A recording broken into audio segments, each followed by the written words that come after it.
so another French coup is frustrated by a 22-1 outsider.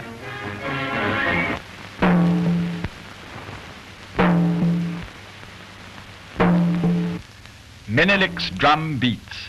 It carries to Addis Ababa an ominous message, a summons to hear the emperor's proclamation for a general mobilization.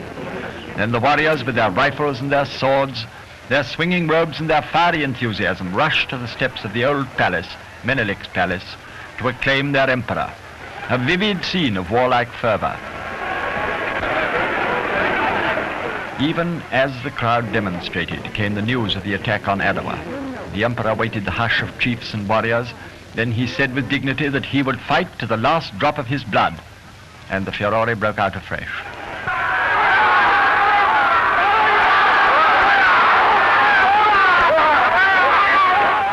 From the station at Addis Ababa leave the last Italians except the legation staff.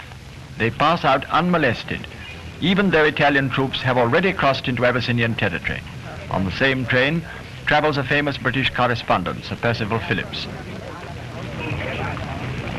And now, in the north, the Italians are advancing.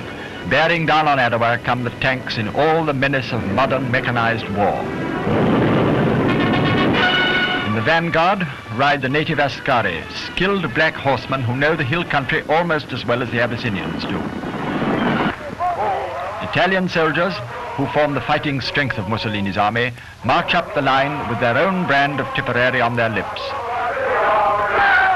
The columns of advancing troops and tanks converge on Adowa and Adigrat, while the Abyssinians fall back. It is now known that the conquest of this first strip of territory was achieved without a major engagement and without much bloodshed.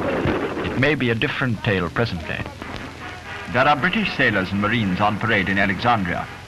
While Italy makes war on Abyssinia, and the League of Nations deliberates what sanctions shall be applied, the British Navy quietly prepares for any emergency which the political situation may produce.